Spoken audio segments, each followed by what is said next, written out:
Hello, it's been a while since I have given you an update on my winter sowing. I did not get around to doing a reveal this year, but thought it would be good to show you how my winter sowing seedlings are doing now that they are in the ground. So this area, I have it all chicken wired and I do have some netting. Last year that netting was helping with keeping them upright. But this year I just kind of kept it up there so that it keeps the deer from reaching in and eating the plants. So I usually do separate each seedling and plant it individually. You can take just a chunk with, several seedlings all in one little, brownie bite and put it all in the ground. And I'll show you where I did that versus doing the individual plants. Over here, I do like to, I do space them very, very close to each other, but I do like to put individual plants. I have various different colors of the straw flower. I transplanted these into the garden. I believe it was somewhere around late April. And they are now budding up. And it is the middle of June. So they are doing really well. Straw flowers have always done really well for me. Over here I have scabiosa. And I have two different colors in here. And it hasn't flowered yet. I don't know if it's because sort of the temperatures have really been odd this year. It gets cold, it gets hot, and we'll see how much flowering I really am going to get from these. These are a cool flower, and we're approaching the time that it's going to start getting very hot. So I do see some of them do have some longer stems on them, so they may be starting to get ready to put out some flowers.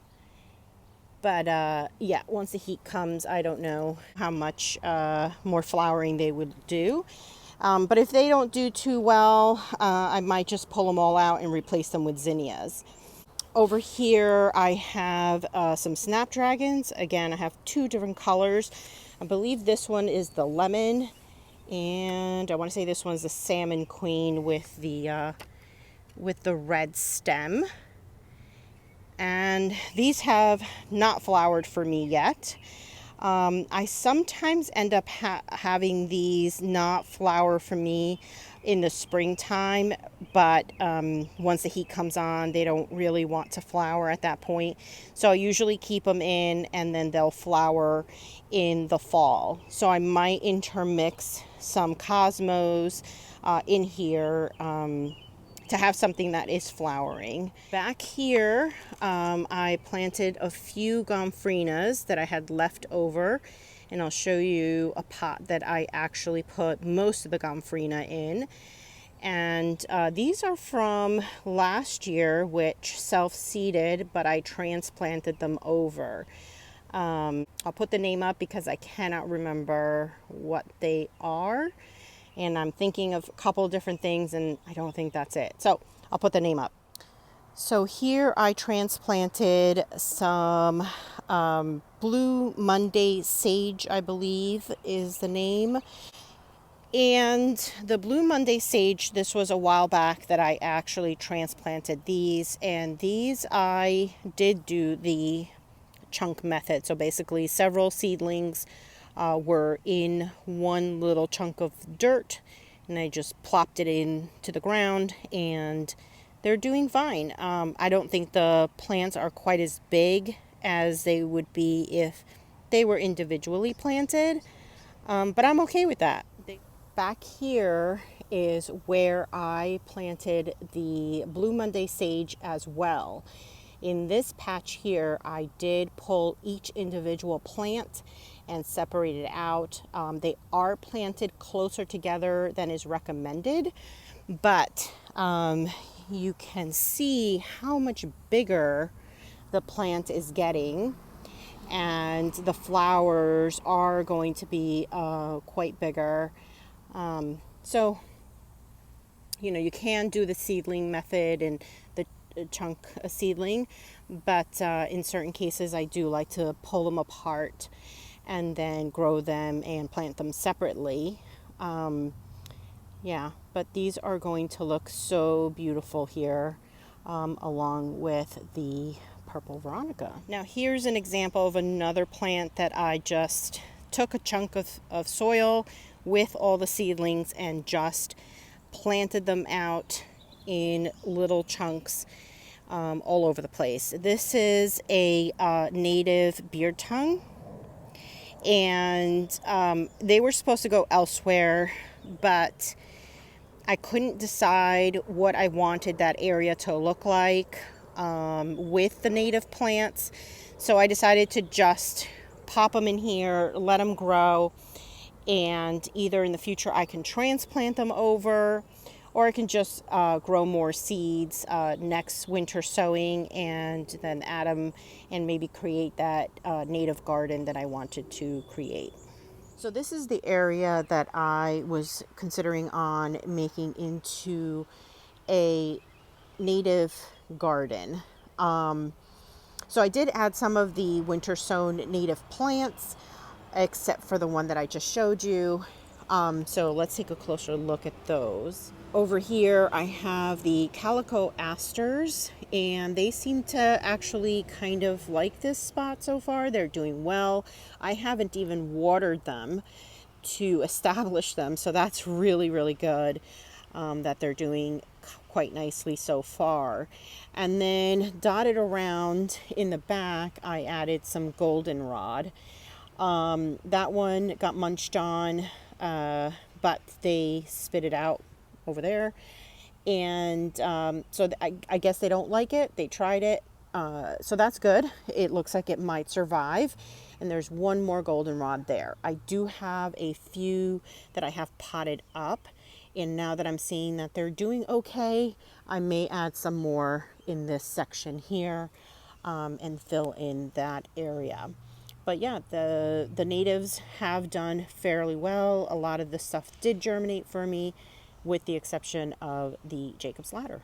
So back here is my veggie garden, and I did put the gomphrena in here in 2 pots.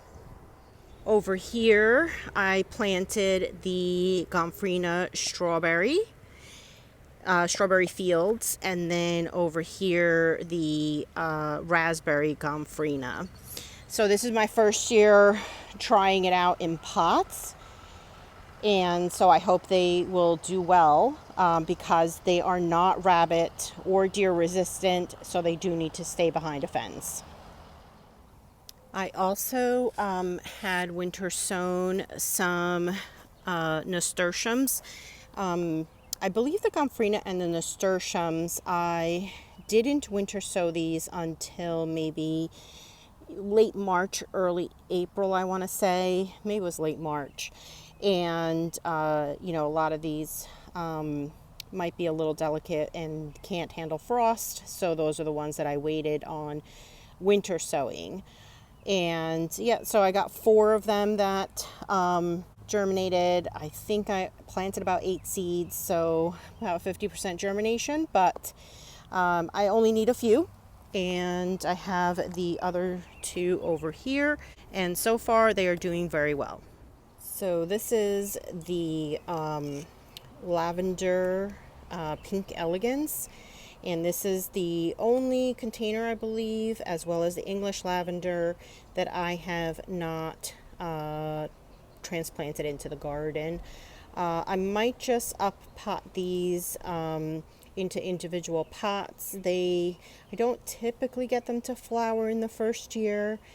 These pink elegance, though, did significantly better for me than the English lavender, which is what I typically winter sow. So that's kind of nice. And eventually, though, these will get into the garden. But these did really, really well in terms of germination. Again, I've tried English lavender, I've tried Munstead lavender. I've even tried the actual purple elegance. I don't know which one, but the other elegance, which is the purple variety. And none of those have done as well as this particular pink elegance. So I don't know if it's this variety is hardier, but I'm really loving that. I had so much more success with this one. And last but not least is this area in my veggie garden, which I am growing to create a tea garden. So if you watched that video, you saw that I winter sowed a few things, and one of them was the lemon balm, which I had tons of it and gave several plants away. So I added 3 lemon balms in here, which might be a bit much. I may have to pull one out in the future. And then here is some chamomile that I also had winter sown. And I had some that self-seeded, but those, once I harvested them, they didn't look so great, so I pulled them out and then I added these here. I'm not sure if these will flower. I do see this one budding, so I may get some flowers. And that back over there, that all self-seeded itself, and I don't know if it's ready to pick, but we'll deal with that later. I also added some of the Agastaki Navajo Sunset over here as well. I winter sowed these violas. These were the Antique Laeta. And so I added a few here. They are edible, and I thought they could be good for just garnishing maybe some tea or the tea plate. They're very sweet little flowers, and I absolutely love the coloring on these. And over here I have Tulsi basil growing, and I added 2 of these plants. So this is, a lot of these plants are new for me except for the chamomile. And so I'm looking forward to actually creating some teas with a lot of these plants. One of the things that I've been looking for is pineapple sage, and I had it in my cart from Amazon, and unfortunately they sold out, so I may be too late. I'm still on the hunt for it though, and that's sort of one of the things I want to add in here is pineapple sage. And then I am growing the English lavender, which is one of the last 2 things I want to add to my tea garden. So I hope it was helpful for you to at least see how my winter sowing plants are doing once they are transplanted in the garden.